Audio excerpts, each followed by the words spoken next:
미래의 부는 우리를 어디로 이끌 것인가? 엘빈 토플러, 부의 미래.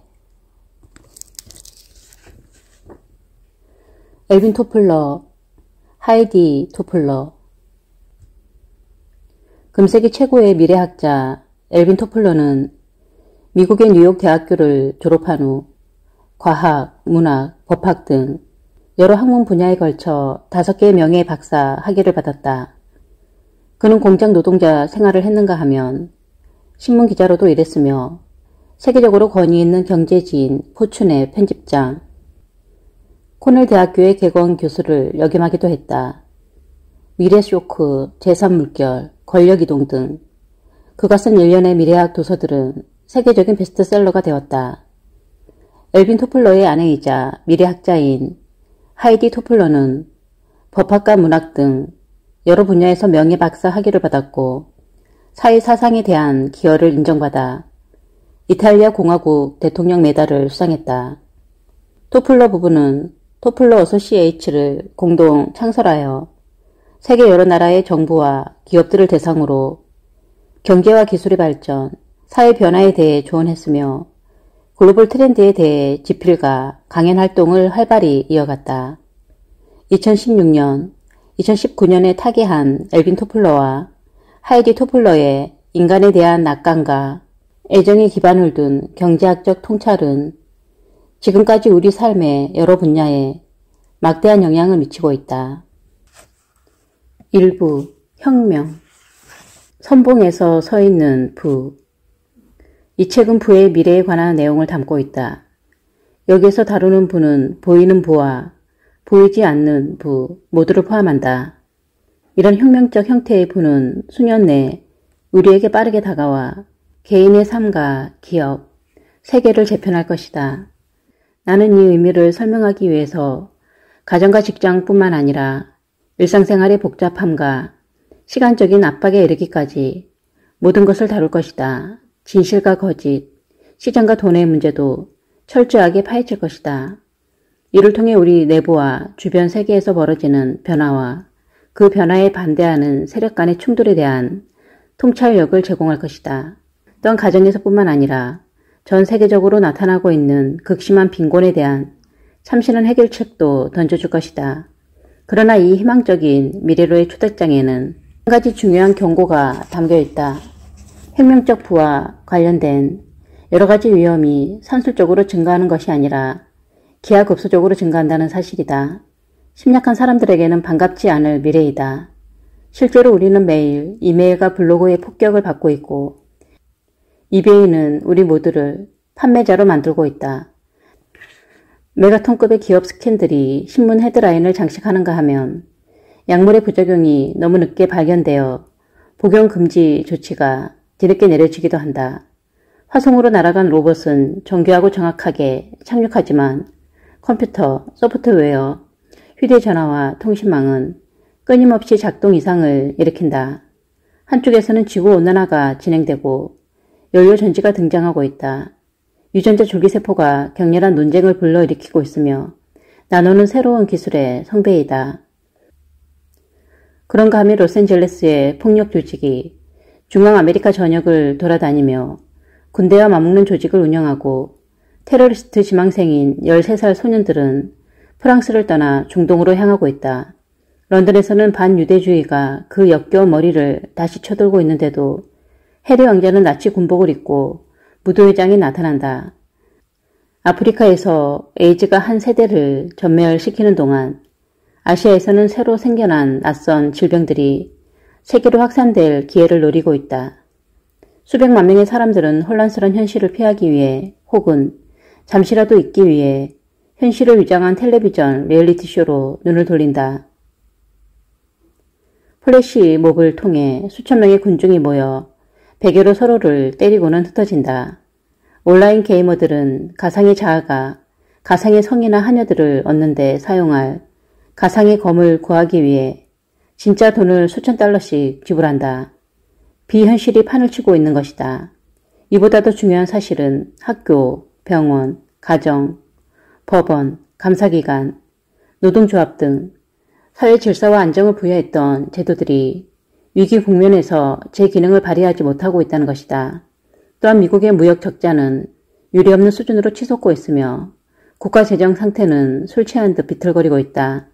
세계 각국의 재무장관들은 세계 경기 침체를 유발하는 위험을 감수하더라도 워싱턴에 빌려준 수십억 달러의 차관을 회수할 것인지 고민한다.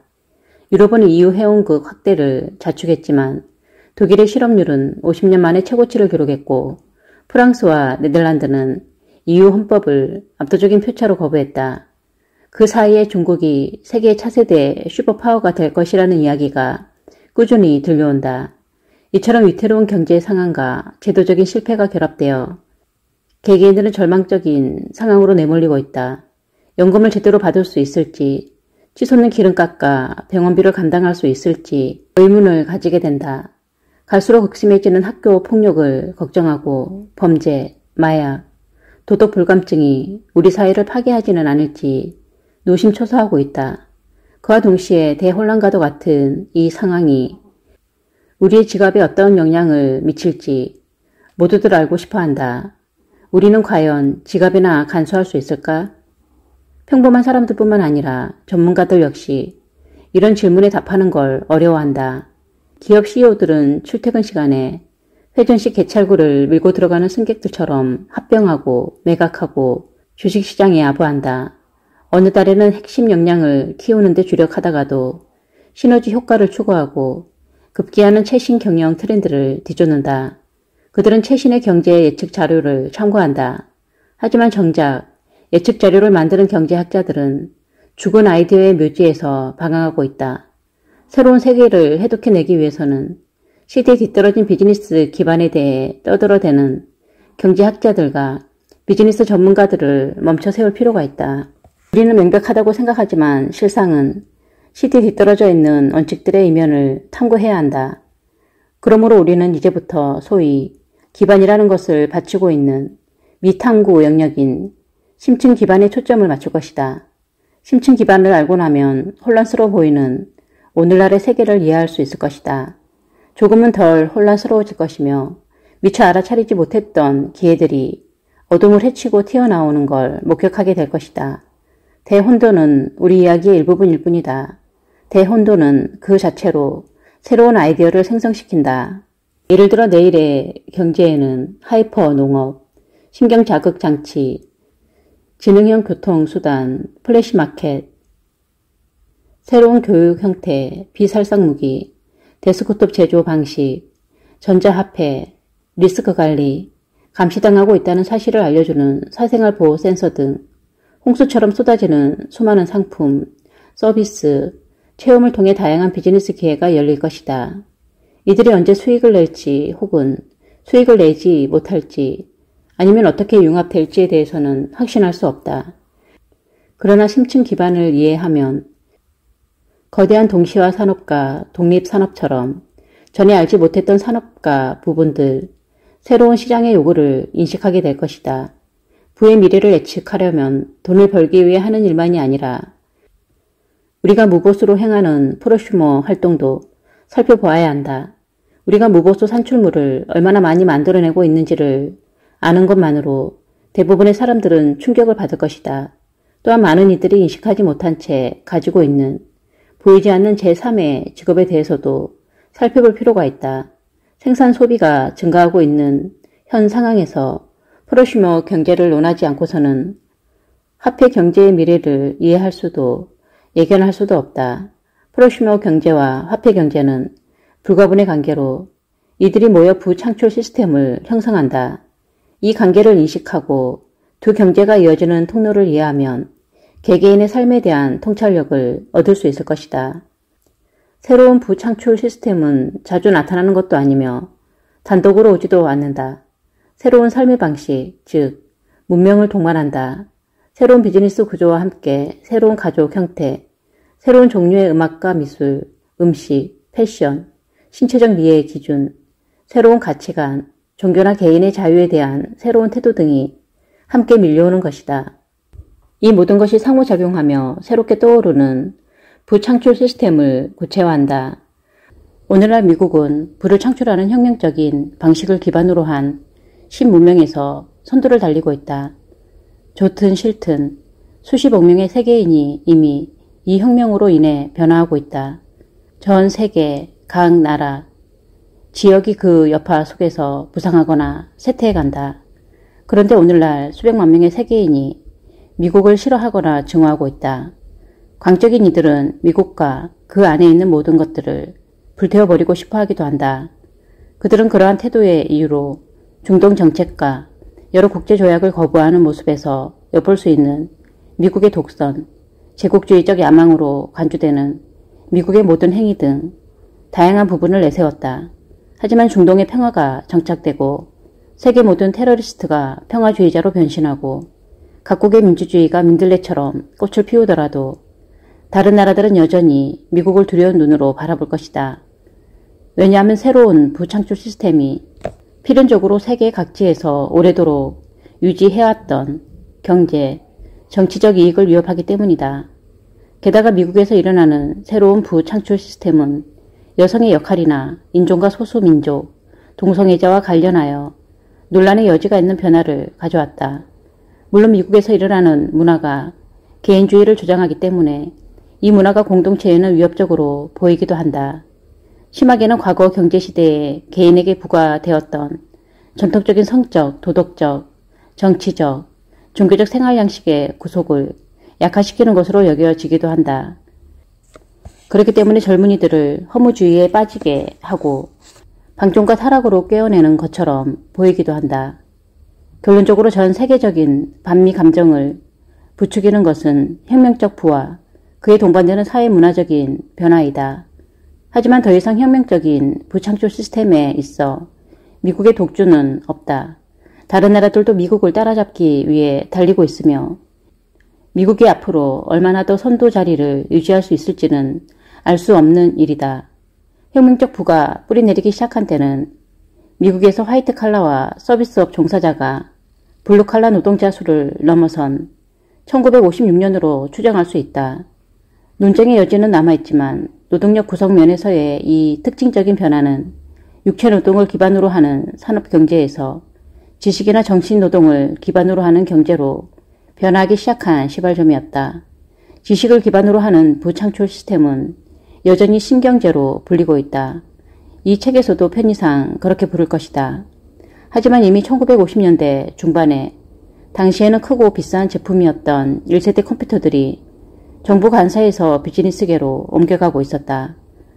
또한 1962년 프린스턴 대학의 경제학자 프리츠 맥클럽은 1950년대 미국의 지식 생산이 이미 GDP보다 빠르게 성장하고 있음을 보여주었다. 1950년대에는 매우 단조로운 10년으로 묘사되곤 하지만 1957년 10월 4일에 러시아는 지구 궤도를 도는 최초의 인공위성 스푸트니크호를 발사하여 미국과의 우주 경쟁을 촉발시켰다. 이로 인해 시스템 이론, 정보과학, 프로젝트 관리 기술에 필요한 소프트웨어 프로그래밍과 훈련 등의 개발이 급격하게 가속화됐다. 미국 내 학교에서는 과학과 수학을 집중적으로 강조했다. 그리고 이 모든 것이 부와 관련된 새로운 지식을 경제에 쏟아붓게 만들었다. 문화와 정치도 바뀌기 시작했다.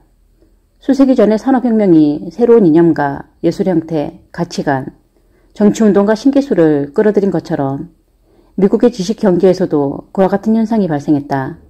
1950년대 텔레비전이 보편화됐고 엘비스 프레슬리, 펜도 스트라토캐스터, 전자기타와 로큰롤이 등장했다. 할리우드의 관심도 영웅과 해피엔딩에서 벗어나 제임스 딘이나 말론 브란도 같은 반영웅에게로 옮겨갔다. 비트 세대와 히피족은 너 자신의 충실하라는 구호를 찬양하며 대량 산업사회의 획일성을 공격했다. 1960년대는 베트남 반전 시위와 민권운동, 동성애자의 권리와 여성 평등권을 주장하는 운동이 부상한 시기였다. 1966년경 전국 여성기구는 오늘날의 기술은 그동안의 고용 기준이었던 육체적인 힘의 이점을 약화시키고 창의적인 지성을 강화시키고 있다며 여성이 자동화로 인한 혁명과 일반 경제활동에 공정하게 참여할 수 있는 권리를 요구했다. 전 세계 언론은 이런 극적인 사건에 초점을 맞추었다. 반면 미국 국방부의 지원하에 신기술을 개발하고 있던 과학자들의 작업에는 별 관심을 쏟지 않았다. 그런데 그 과학자들이 개발한 컴퓨터 네트워크 알파넷이 바로 지금 세계를 변화시키고 있는 인터넷의 시조이다. 이런 역사를 볼 때 신경제가 1990년대 주식시장 거품의 산물이며 곧 사라질 것이라는 일반적인 믿음은 터무니없다. 역사에는 사회와 그 구성원들을 크게 변화시키지는 않지만 기존 기술은 물론 심지어 정보까지 바꿔놓은 수많은 혁명들이 기록되어 있다. 진정한 혁명은 기술뿐만 아니라 제도까지도 바꿔놓는다. 이런 혁명은 사회 심리학자들이 사회의 역할 구조라고 자칭하는 것까지 무너뜨리고 재조직한다. 오늘날 지식경제로 이전해가는 많은 나라에서는 전통적인 역할이 빠른 속도로 변화하고 있다. 남편과 아내, 부모와 자식, 교수와 학생, 사장과 직원, 제도권 인사와 사회운동가, 경영진과 팀리더 간의 역할에는 경제적 의미뿐만 아니라 심리적인 의미도 내포되어 있다. 중요한 것은 개개인의 과업이나 기능이 아니라 그들에게 부여되는 사회적 기대이다. 직장에 속해 있건 직장에서 벗어나 있건 업무와 역할이 지속적으로 재조정됨으로써 모호성과 불확실성, 복잡성, 갈등이 증가하고 있다. 혁명 이후 한 번도 겪지 않았던 도전을 받으면서 의사와 간호사, 변호사도 법무보조원, 경찰과 자원봉사자의 역할도 새롭게 재정립되었다. 더불어 그들은 극도로 스트레스를 받고 있으며 피곤 상태에 놓여 있다. 혁명은 모든 경제를 여지없이 무너뜨린다. 산업사회는 가정생활과 직장생활의 경계가 분명했다. 하지만 집에서 일하는 사람들의 수가 수백만 명에 이르는 오늘날에는 그 경계선이 분명하지 않다. 심지어 어디에 소속되어 일하는지조차 불분명해지고 있다. 미국 노동부 장관을 지낸 로버트 라이시는 노동력의 상당 부분이 독립계약자, 프리에이전트 그리고 A기업에서 일하지만 실제로는 B기업의 직원인 이들로 구성되어 있다고 지적한다. 그는 머지않아 회사란 특정 기간 동안 누가 어떤 정보에 접근할 수 있으며 누가 어떤 수입의 일부를 가져갈 것인지를 기준으로 정의될 것이다. 엄밀한 의미의 피고용인이란 없다고 말한다. 학계 경계 역시 허물어지는 추세이다. 강한 저항에도 불구하고 캠퍼스에서의 많은 작업들은 점점 더 학과를 초월해서 행해지고 있다. 대중음악 분야에서는 그라임, 게라지, 록, 이스턴, 힙합, 테크노, 레트로, 디스코, 빅밴드, 테아노, 기타 다양한 장르 간의 경계가 퓨전과 하이브리드라는 이름하에 사라지고 있다. 소비자는 여러 밴드, 여러 악기, 여러 보컬을 혼합하여 샘플링하거나 리믹스함으로써 생산자로 변신하기도 한다. 이는 음악적인 콜라주라 할 수 있다. 미국 텔레비전에서는 뉴스센터와 방청객 사이에서 농담을 주고받는 웃기는 앵커들이 등장한다. 뉴스와 오락 프로그램의 경계가 사라지고 있는 것이다. 광고업자들은 상품과 전달하고자 하는 메시지를 드라마나 시트콤에 삽입하여 엔터테인먼트와 마케팅의 경계를 허문다. 성적인 경계조차 더 이상 고정되어 있지 않다. 동성애자, 양성애자가 커밍아웃을 하며 성전환자들도 점차 늘어나고 있다. 스스로 남성에게 여성으로 바뀐 성전환자로 뉴욕타임스에 소개된 월스트리트 컴퓨터 전문가 리키앤 윌킨스는 성평등연합의 대표를 맡고 있다. 이 단체는 성적인 권리 문제에 관해 워싱턴 정가에 로비를 펼치고 있다. 윌킨스는 그 또는 그녀로 사람을 구분하는 행위 그 자체가 억압적이며 어느 쪽에도 속하지 않은 사람을 하나의 역할에 억지로 끼워 맞추는 일이라고 주장한다.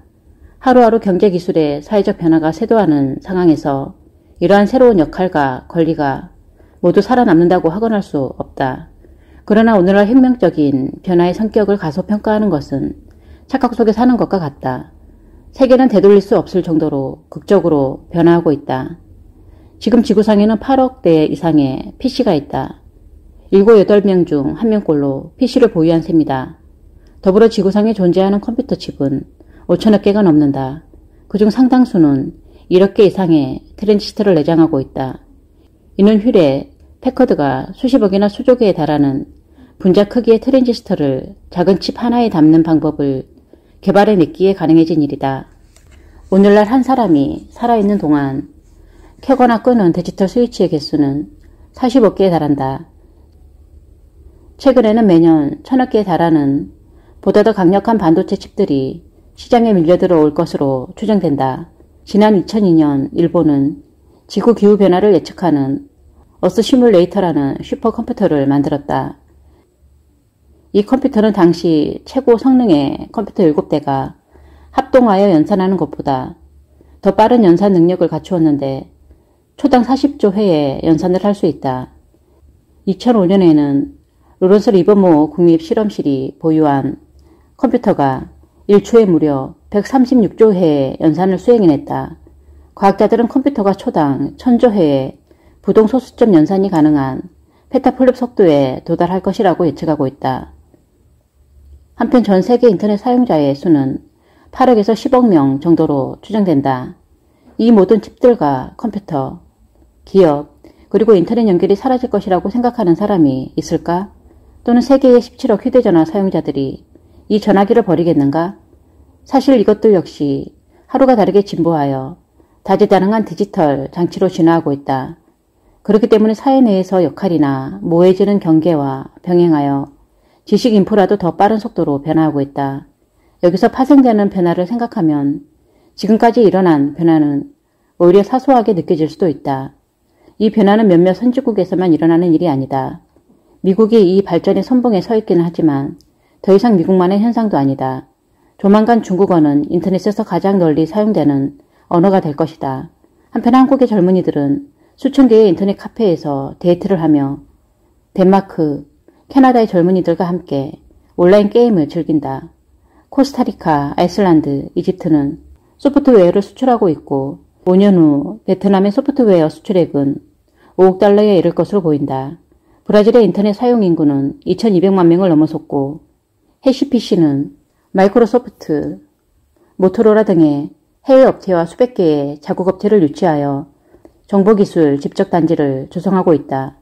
유엔의 조사에 의하면 지난 5년간 아프리카의 휴대전화 사용은 폭발적으로 증가했으며 아직 지역 간의 정보 격차가 크기는 하지만 도시 지역을 중심으로 텔레센터와 사이버, 카페, 공중 인터넷 접속 수단이 빠르게 확산되고 있다.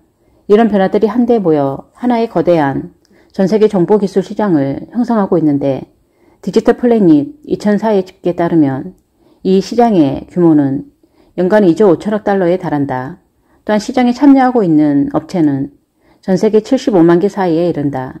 그러나 현재 진행되는 변화는 그 속도가 너무 빨라서 독자 여러분이 이 책을 읽을 때쯤이면 여기에서 제시한 숫자들이 무의미해질 것이다. 우리에게 근본적인 변화를 가져오고 있는 것은 디지털 혁명에 국한되지 않는다. 과학적인 지식 기반이 전방위적으로 근본적인 변화를 초래하고 있다. 천문학자들은 암흑물질을 연구 중이며 반물질을 탐구하는 과학자들은 반수소를 만들어냈다. 그 외에도 전기 전도성 고분자, 복합재료, 에너지, 의학, 마이크로 유체, 복제, 초분자 화학, 광학, 메모리 연구, 나노 기술 등 다양한 분야에서 혁혁한 성과를 이루어내고 있다. 미국의 과학자들은 최근에 실행된 연구비 삭감, 특히 부문의 투자 축소에 개탄한다. 하지만 정작 그들에게 유용한 도구인 특별한 기술의 진보에 관해서는 크게 관가하고 있다. 산업혁명이 한 차원 더 높은 수준으로 도약하게 된 것은 많은 발명가들이 단순히 상품을 제조하는 기계를 만드는 것에서 벗어나 기계 그 자체를 더 좋게 만드는 기계를 발명하면서부터였다. 오늘날 우리는 그 기계를 자본 도구라 부른다. 산업혁명을 통해 일어났던 것과 같은 변화가 K-툴 분야에서 훨씬 더 크고 방대한 규모로 벌어지고 있다.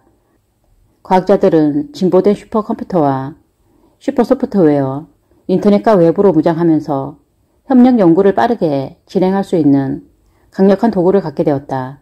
그들은 전 세계적으로 흩어져 있는 다국적 연구팀을 가상 공간에 모아 아이디어와 기술을 공유하고 있다. 또 다른 K-툴은 실험실의 시각화를 가능하게 하는 도구이다.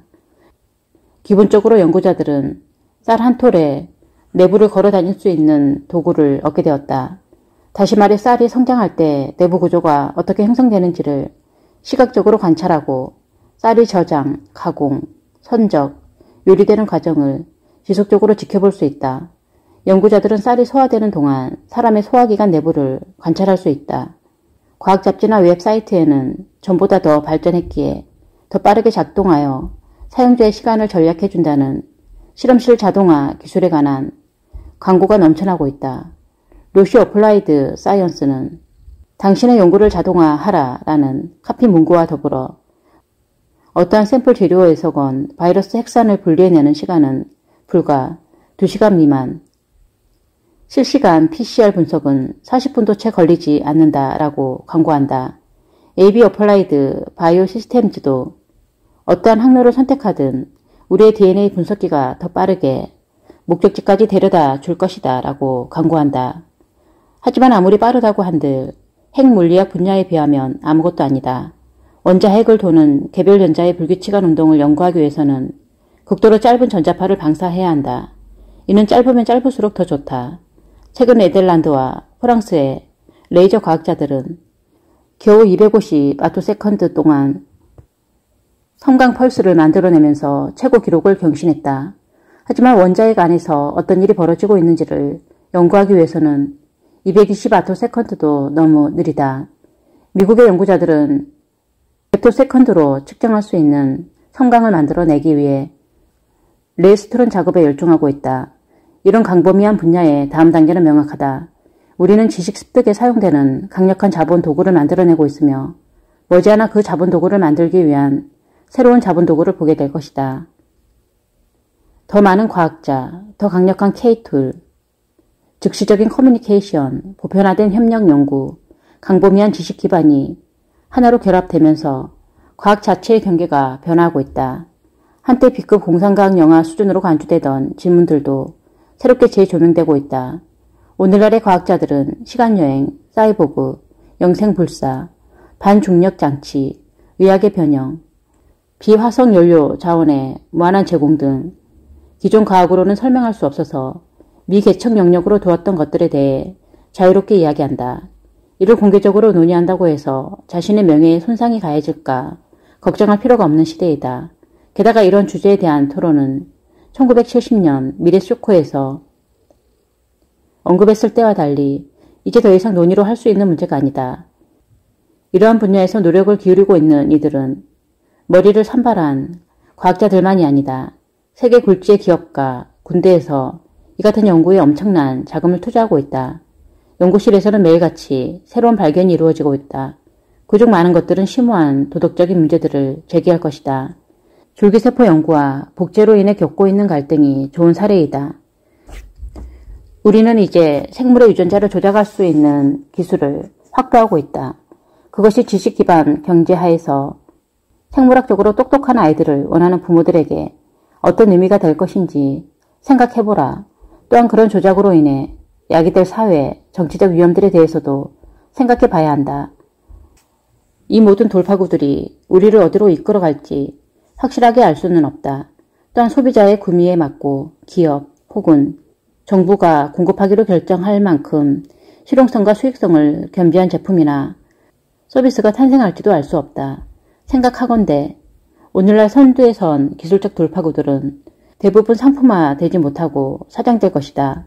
하지만 어느 한 분야에서라도 좋은 결실을 맺게 된다면 그것이 부와 사회에 미치는 효과는 가히 폭발적일 수 있다. 비행기는 결코 날지 못할 것이라고 장담하던 과거의 그 모든 전문가들을 기억해보라. 혹은 전화가 발명되었을 때 가장 최근에 나온 미국의 호풍일 뿐이라고 공언했던 더 타임스 기사를 생각해보라. 과학자들의 강력한 자본 도구와 온라인 협력 연구 외에 또 다른 가속 요인에 의해 논의해보자. 과학기술상의 진보들을 하나의 독립된 사건으로 간주한다면 큰 오산이다. 대체로 커다란 지적, 재정적 보상은 두 가지 이상의 과학적 진보가 융합될 때 일어난다. 진행 중인 프로젝트가 다양할수록 많은 과학자와 과학적 진보가 함께할수록 거대한 결과를 산출해내는 진기한 병렬 배치가 이루어질 잠재력이 더욱 커지는 것이다. 우리는 앞으로 수년 내에 이런 융합을 더 많이 보게 될 것이다. 지식 확장을 위한 자본 도구의 개발은 우리를 부창출의 다음 단계로 발사시키기 위해 로켓의 연료를 보급하는 일과 같다. 다음 단계에서는 새로운 부창조 시스템이 세계 각국으로 더욱 광범위하게 펴져나갈 것이다. 지금 혁명이 진행 중이다. 그 혁명과 더불어 일어나는 문명은 우리가 알고 있던 부에 관한 모든 사실에 도전을 가할 것이다. 부에도 미래가 있다. 오늘날의 심각한 혼란에도 불구하고 수년 안의 세계는 더 많은 부를 창출할 것이다. 그러나 더 많은 부를 창출한다는 것이 모든 사람에게 선으로 간주되는 건 아니다.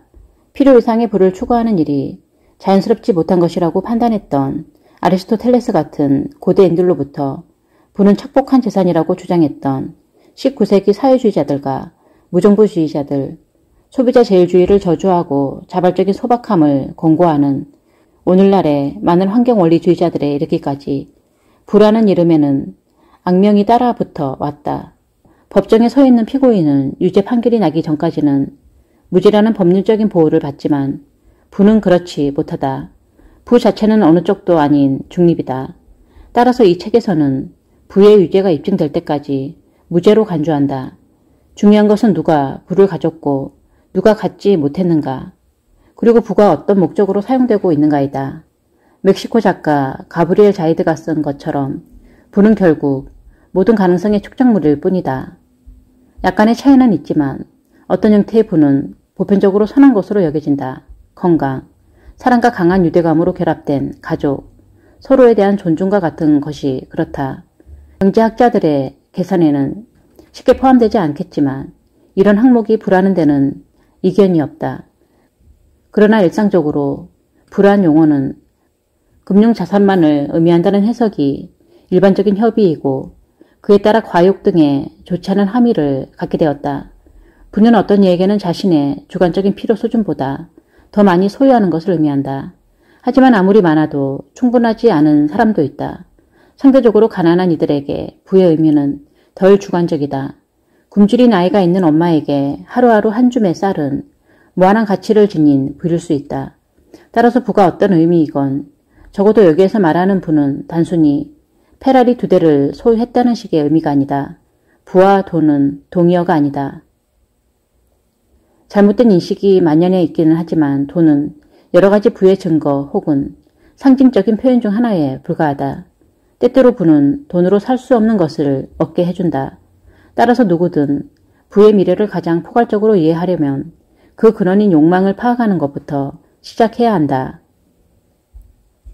부의 의미, 욕망이란 절대적인 필요에서 일시적인 욕구까지 모든 경우를 포괄할 수 있다.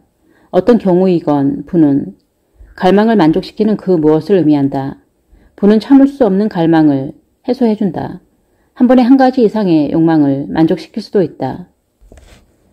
예를 들어 거실 벽을 아름답게 치장하고 싶을 때 거실에 건 그림 한 점은 비싸지 않은 모조품일지언정 잠시 멈춰서서 바라볼 때마다 작은 기쁨을 준다. 그와 동시에 나의 고상함이나 사회적인 품격을 집을 방문한 손님에게 인상 깊게 심어주고 싶은 욕망을 충족시킬 수도 있다. 한편 부가 은행 계좌, 자전거, 창고를 가득 채운 음식이나 의료보험증이라고 여길 수도 있다. 사실 부를 대략적으로 정의해보면 그 형태가 공유든 아니든 일종의 소유라고 말할 수 있다. 경제학자들은 이를 효용이라 부른다. 즉, 부를 통해 우리는 어떤 형태의 웰빙을 제공받기도 하고 혹은 이를 다른 형태의 부로 교환할 기회를 얻기도 한다. 물론 어떤 경우에건 부는 욕망의 소산이다.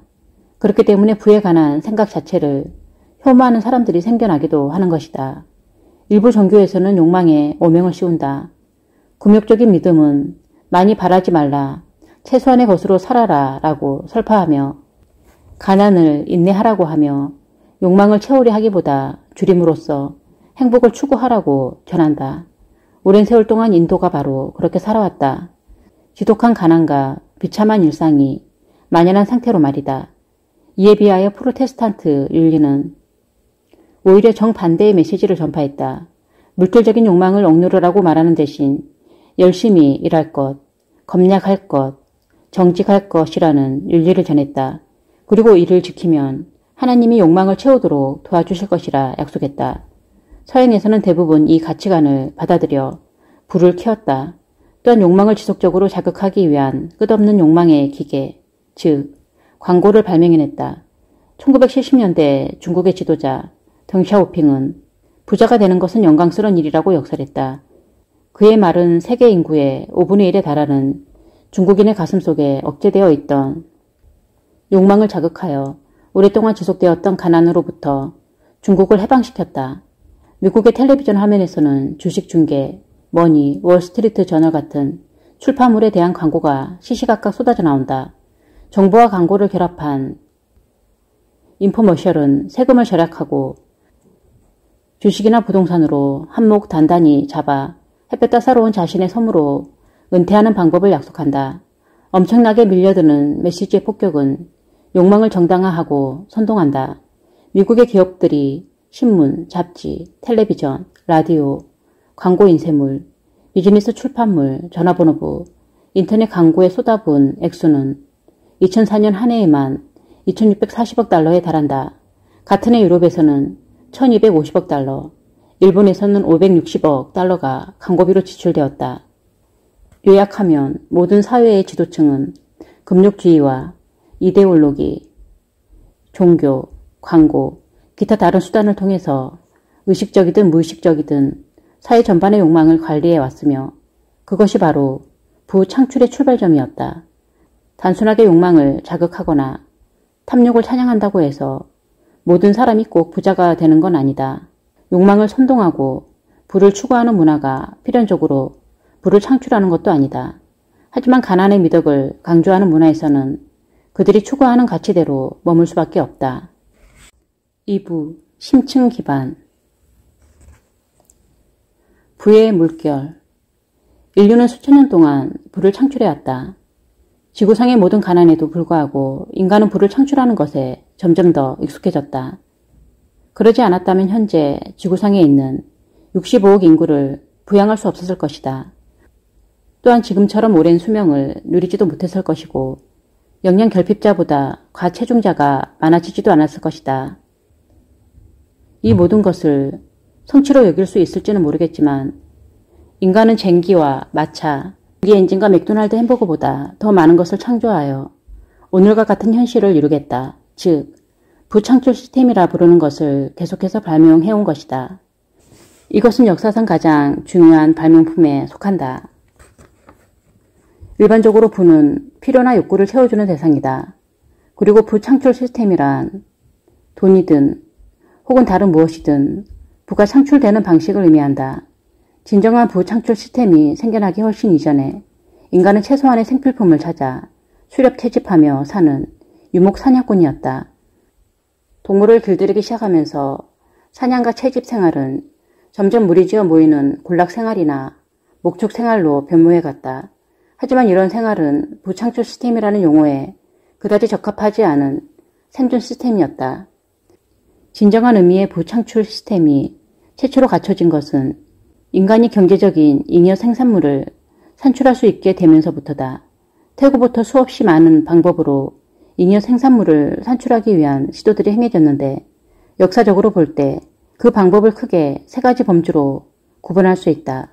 첫 번째 부창출 시스템은 1만 년 전 선사시대에 아인슈타인이 지금의 터키 지역인 카라카닥산 근처 어딘가에 최초의 씨앗을 심었을 때 나타났으며 그로 인해 부를 창출하는 방법이 도입되었다.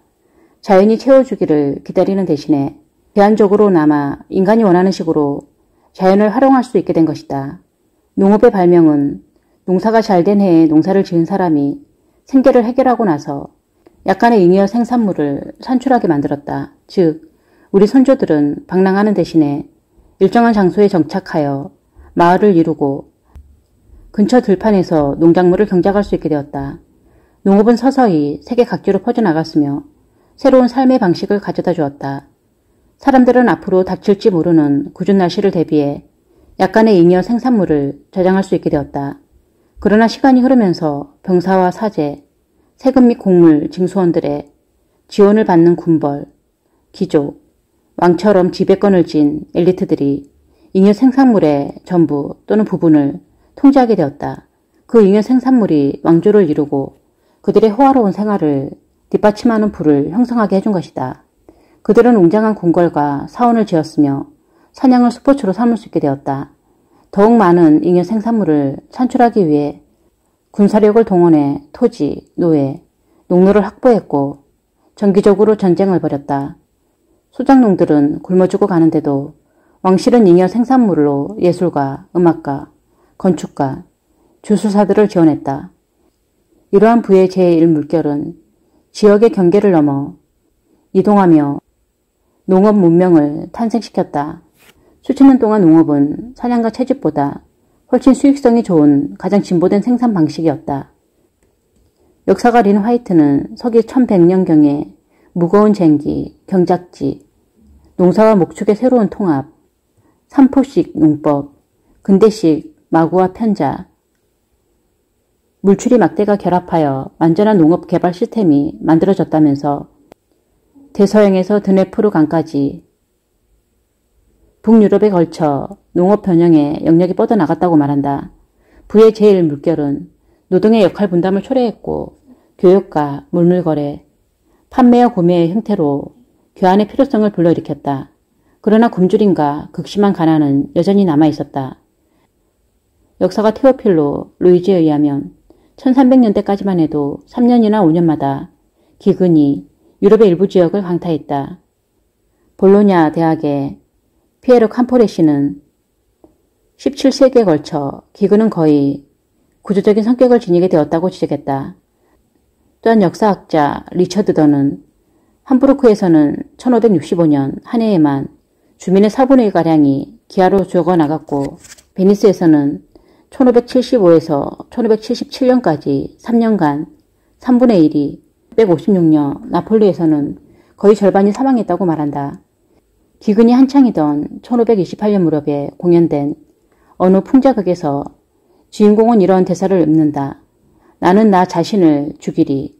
그 편이 한결 나으리라. 나 스스로를 먹어 배부른 상태로 죽을 수 있을 테니까. 정말이지 냉혹한 시대에 무시무시한 유머가 아닐 수 없다. 캄프레시는 저서 빵과 꿈에서 기근이 인간의 피부와 장기에 미치는 참혹한 피해, 고약한 악취, 불결함, 배설물, 똥더미에 쌓인 시체들, 어머니가 자신의 갓난아기를 먹는 식인 풍습에 관해 원시적인 근원을 생생하게 설명하고 있다. 그는 송장, 해골, 질병, 임종 등 죽음의 산물이 아주 자연스러워지고 있으며 또한 친숙해지고 있다고 기록했다. 굶주린 소작농들은 거의 사회적으로 소외되었고 그들 중 대다수는 거지가 되었다. 그렇게 발생한 거지들이 마을에 넘쳐났다. 오늘날에도 제1물결에 속한 계층이 두드러지는 나라들이 많다. 식인 풍습은 많이 사라졌지만 농업을 위주로 하는 미개발 지역에서는 캄프레시가 묘사한 다른 공포들을 아직도 쉽게 찾아볼 수 있다. 그곳의 농부들은 조상들이 수세기 전에 했던 방식 그대로 지금도 일하고 생활한다. 두 번째 혁명적인 부창출 시스템은 산업주의 사회에서 이루어진다. 이 산업주의는 1600년대 말에 등장하기 시작하여 세계 여러 지역에 제2의 격변과 변혁의 물결을 전파했다. 산업혁명의 시기와 복합적인 배경에 대해서는 역사가들의 의견이 분분하다. 하지만 이 시기에 데카르트와 뉴턴, 계몽주의를 기반으로 한 유럽의 뛰어난 지성인과 철학자, 과학자, 정치적 급진주의자와 비즈니스 기업가 집단이 등장하여 다시 한번 세상을 변화시켰다는 점에 대해서는 누구나 동의한다. 새로운 사상과 함께 싹튼 제2물결의 부창출 시스템은 결과적으로 공장, 도시와 세속주의를 가져왔다. 또한 기계적이고 반복적인 육체노동을 요하는 기술과 화석연료 에너지의 결합을 초래했다. 그리고 이는 대량 생산, 대량 교육, 대중매체, 대중문화로 이어졌다. 제2물결은 전통적인 작업 방식, 가치관, 가족 구조, 쇠퇴해가는 농업시대의 정치, 종교 제도와 충돌했다. 그러면서 새로이 부상하는 상업도시, 산업 엘리트들로 하여금 기존의 농촌, 농업 엘리트들에 대항하여 경쟁하도록 만들었다. 결과적으로 제2물결을 일으킨 현대적인 것들은 우리가 지금 선진 경제라 부르는 모든 것의 원동력이 되었다. 반면 산업주의는 지구를 오염시켰고 식민주의, 전쟁 등 수많은 비극을 가져왔다. 하지만 한편으로는 우리 조상들이 꿈꿀 수 있었던 한계를 훨씬 뛰어넘어 부를 창출하는 도시, 산업 문명을 거대하게 확장해 나갔다. 산업경제는 표준화, 전문화, 동시화, 집중화, 중앙집권화, 규모의 극대화라는 일반 원칙에 기반하여 다양한 형태로 분화되었다. 앵글로 아메리카의 자본주의에서부터 스탈린 공산주의자까지 스웨덴의 증로 노선에서 일본의 위계적이고 관료적인 변형체제, 나아가 일본 변형체제의 변형으로 볼 수 있는 한국의 변형체제, 그 외 다른 많은 형태의 경제체제를 아우르게 되었다. 이들 체제 모두 처음에는 생산에 집중했고 나중에는 소비에 집중했다. 오늘날 경제협력기구는 총 인구 12억 명의 30개 회원국을 선진국 또는 산업화된 국가로 구분한다. 러시아와 다른 몇몇 국가들을 포함하여 이들 국가는 지구를 휩쓴 부의 제2물결인 현대화의 산물이다.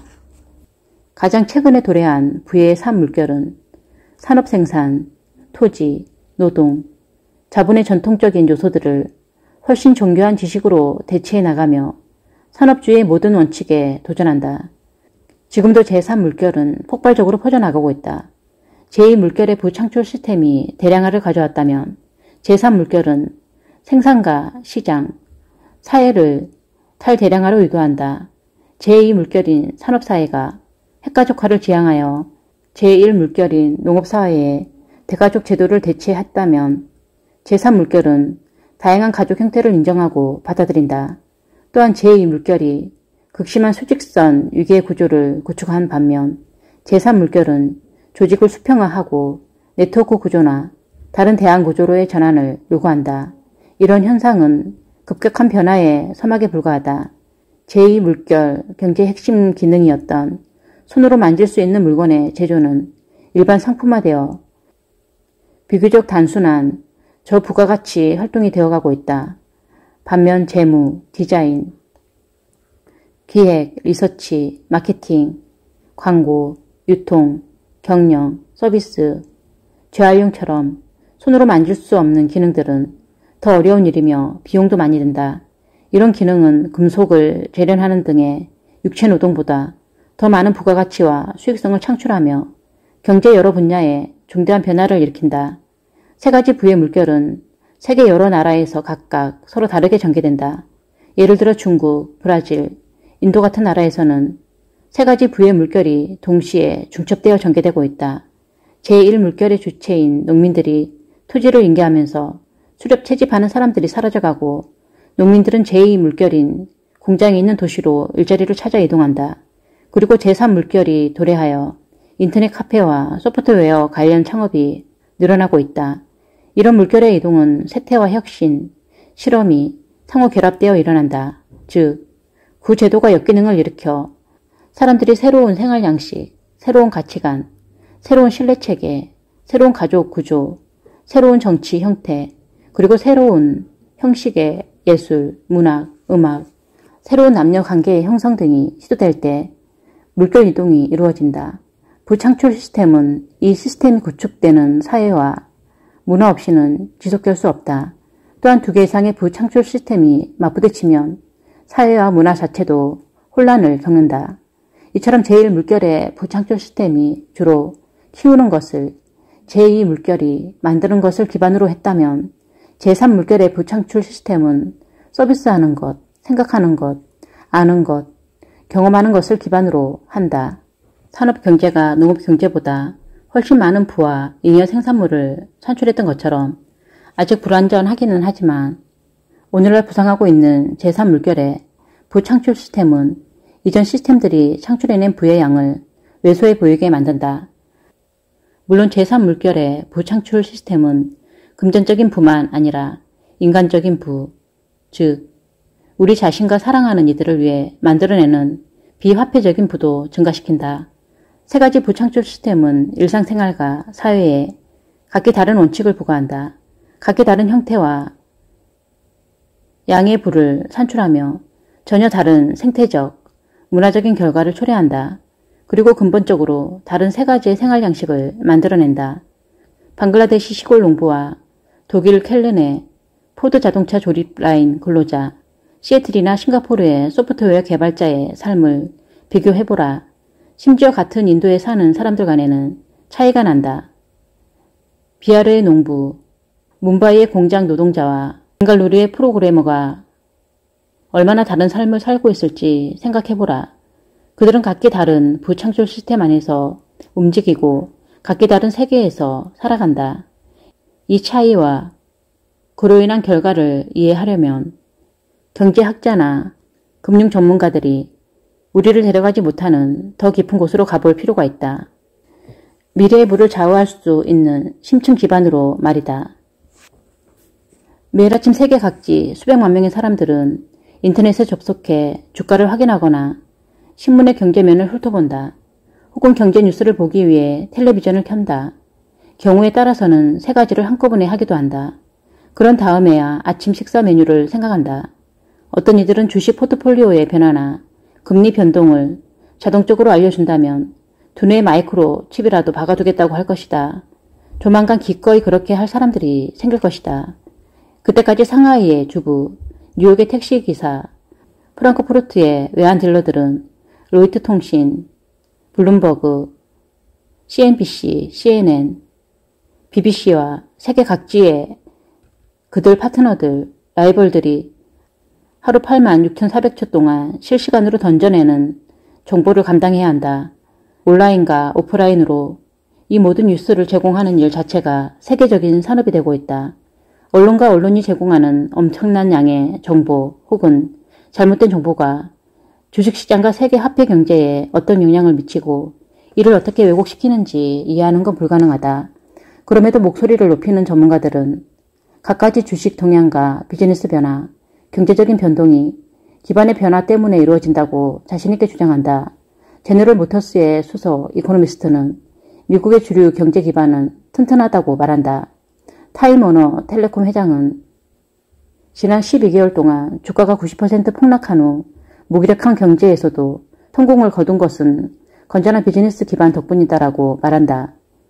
크레딧 스위스 퍼스트 보스턴의 수석 이코노미스트는 투자자들에게 러시아의 최근 상황보다 경제 기반을 보라고 촉구한다. 중국의 고위 관료들은 수출 시장에서의 강세를 경제 기반 덕으로 돌린다. 그러나 기반이라는 용어가 정확히 어떤 의미인지 규정하기는 어렵다. 말하는 사람에 따라 이 용어에 저인플레이션, 안정된 신용 등급, 금과 구리의 국제 가격 같은 요소를 내포시키는 경우도 있고 또 그러지 않은 경우도 있다. 미국 증시가 화랑을 이어가던 1990년대의 경제학자들은 정부의 균형 예산, 제조 부분의 경쟁력, 글로벌 중앙은행의 존재 여부, 주가와 수익의 불일치, 개인 부채 수준, 저임금 노동의 비율, 파산 증가와 같은 변수를 경제 기반의 정의에 뒤섞어 놓았다. 때로는 일부 변수들이 중요하다. 하지만 거기에 집중하다가 훨씬 중요한 것들을 놓치게 된다면 어떻게 할 것인가? 이 모든 요소들이 직간접적으로 심층 기반, 즉 피상적인 기반보다 더 근원적인 기반에 의해 좌우된다면 어떻게 할 것인가? 피상적인 기반이 말하는 의미와 심층 기반의 의미가 다르다면 어떻게 될 것인가? 보다 기본적이며 강력한 요소들이 빠른 속도로 변하고 있다면 또 어떻게 될 것인가? 문제의 소지가 있는 해석과 오역의 역사를 2000년도 넘게 거쳐온 지금까지 성서에는 일말의 오류도 없으며 모든 단어 하나하나가 문자 그대로의 의미로 이해되어야 한다고 주장하는 사람들이 있다. 기독교 신학자들은 이들을 일컬어 성서 신봉자라고 말한다. 그런데 경제학도 나름대로 신봉자들을 거느리고 있다. 이들은 변칙적이고 당황스럽고 모순되는 온갖 증거를 보면서도 실제로는 아무것도 변하지 않는다고 버티는 사람들이다. 그들은 디지털의 대격변과 지식 기반 경제로의 이동은 경제 기반에 아주 미미한 영향을 미칠 뿐이라고 주장한다. 어느 대형 뮤추얼 펀드 회사의 경영자는 유럽의 석유화학 회사 경영진들에게 재무적으로 잘 될 때도 있고 안 될 때도 있다. 그렇다면 새로운 것은 무엇인가? 라고 반문한다. 미국 경제 분석국의 브렌트 몰턴은 경제는 예나 지금이나 다를 바 없다고 진단한다. 하지만 일상적인 기반에서 심층 기반으로 시선을 돌리는 순간 이런 환상은 근거를 상실한다. 심층 기반에는 경제가 전과 똑같지 않다는 강력한 증거가 자리 잡고 있기 때문이다. 사실상 오늘날 부를 창출하는 전반적인 구조는 앞으로 더 커다란 변혁이 다가올 것을 암시하며 요동치고 있다. 표면 아래 자리한 기반들을 더 명확히 판단할 수 있는 분명한 방법도 존재한다. 오늘날 지구상에는 쟁기, 조립 라인, 컴퓨터로 상징되는 서로 다른 세 가지의 부창출 시스템이 존재한다. 그런데 가장 먼저 알아야 할 것은 우리가 현재의 기반이라고 알고 있는 대부분의 현재 기반이 아니라는 점이다. 예를 들어 강력한 제조업은 산업화 시기, 부창출 시스템의 큰 특징이지만 산업화 이전의 농업 경제에는 존재하지 않았다. 그리고 아직까지 세계 많은 지역이 농업 경제 시기에 머물러 있다. 마찬가지로 연방준비제도 이사회와 중앙은행은 산업화 시대 전반에 걸쳐 핵심적인 역할을 했지만 산업화 이전에는 존재하지 않던 것이다. 그리고 미래에 존재하지 않을 수도 있다. 영국은행 총재 머빈 킹이 이들의 많은 기능이 더 이상 필요하지 않거나 전자적인 인프라에 의해 자동적으로 수행될 것이기 때문에 이 기관들이 앞으로 사라질 가능성이 있다라고 한 말은 일리가 있다. 간단히 말해 소위 기반이라는 것은 어느 발전 단계에서는 그 사회에 적절히 잘 맞아도 다른 단계에서는 적절하지 않을 수 있다는 말이다. 반면 부의 창출에 없어서는 안 되는 것이 있다. 이는 어떤 경제체제에서나 상관없이 모든 문화와 문명 그리고 과거와 현재의 모든 발전 단계의 중요한 기반이다. 그것이 바로 심층 기반이다. 직업의 미래. 심층 기반을 파악할 수 있는 명백한 예로 직업이 있다. 밭에서의 노동이 공장에서의 노동으로 대체되기 전까지 우리 조상들은 직업을 갖지 않았다. 그들이 부자였기 때문은 물론 아니다. 그들 대부분은 극심하게 가난했다. 단지 오늘날처럼 약정된 급료를 받으며 공식적으로 일을 한다는 의미에서의 직업이 발명되지 않았던 것이다. 증기 엔진이나 다른 산업적인 혁신들과 마찬가지로 직업과 임금 노동자라는 개념이 광범위하게 사용되기 시작한 것은 불과 3세기 전이다. 일하는 공간 역시 야외에서 실내로 옮겨갔다. 더 이상 해가 뜨고 지는 것에 구애받지 않고 시간에 맞춰 출퇴근하게 되었다. 근무 시간에 따라 임금이 정해졌고 이런 환경에서 직업이라는 용어가 규정되었다. 직업은 일을 일괄적으로 다루는 하나의 방식일 뿐이다. 하지만 지식 기반의 부창출 시스템이 확산되면서 일하는 사람은 많아지는 반면 직업을 가진 사람은 적어지고 있다. 이런 현상은 노동관계와 인적자원 부서, 법령, 노동시장 전반을 현격히 변화시킬 것이다. 기존의 노동조합에는 달갑지 않은 소식이다. 심층 기반에서의 직업은 산업혁명 이래로 그 어느 때보다 크게 변화하고 있다. 직업과 마찬가지로 노동분업 역시 전환점을 맞고 있다. 사냥과 채집을 하던 당시에는 주로 성별에 따라 분업이 이루어졌다. 그러나 오늘날은 전문성에 의해 분업이 이루어진다. 또는 수학, 후원예사라는 말을 들어본 적이 있는가? 대부분은 생소할 것이다. 후자는 슈퍼마켓에 야채를 담는 비닐봉지에 산소를 넣으려면 얼마나 많은 미세 구멍이 필요한지와 같은 문제를 결정하는 고도의 전문성을 지닌 직업이다. 1776년 애덤 스미스는 노동 분업이 노동의 생산력 면에서 가장 큰 발전을 가져온 근원이라고 지칭했다. 이것은 지금까지 사실이었다. 그러나 가업이 점점 정교해지고 전문화될수록 분업된 것들을 통합하는 비용도 더욱 늘어간다. 혁신을 지향하는 경쟁적인 경제에서는 특히 그러하다. 어느 시점이 되면 통합 비용이 고도 전문화의 가치를 초과할 수 있다. 게다가 전문 분야에 집중하는 전문가들은 점진적인 혁신에 능숙하다. 하지만 큰 발전을 이루는 혁신은 분야의 경계에 구애받지 않은 구성원들이 일시적인 팀을 이룬 형태에서 발생하는 경우가 많다. 사실 어느 분야에서건 이런 경계들이 흐릿해질 때 약진이 이루어진다. 이는 과학자와 연구자들에게만 해당되는 일이 아니다.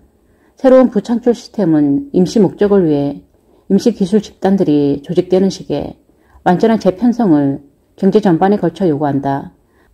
부의 창출에 있어 이보다 더 심층적인 기반은 없다. 직업과 노동 분업은 계속해서 변화할 것이며 누가 무엇을 갖는가를 의미하는 소득 분배도 장기적으로 진정한 혁명적 변화를 향해 나아갈 것이다. 지금까지의 설명은 심층 기반에 관한 몇 가지 사례에 불과하다. 또한 이 기반들은 시스템을 형성하기 때문에 외관상으로 보이는 것보다 훨씬 중요하다. 심층 기반과 관련된 변화들은 서로 영향을 미친다.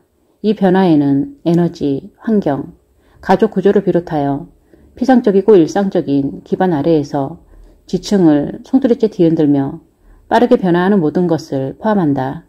심층 기반을 이루는 많은 부분이 수시로 관찰의 대상이 되고 있다. 예를 들면 1970년대부터 지구의 생물권과 부창출의 관계가 전 세계적인 관심과 논란의 초점이 되어 왔다. 반면 혁명적인 부와 가장 직접적인 연관성을 갖는 몇몇 심층 기반은 전혀 주목을 받지 못하고 있다.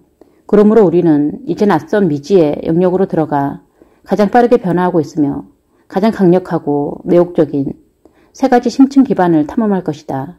이 세 가지 기반이 부의 미래를 형성하게 될 것이 분명하다.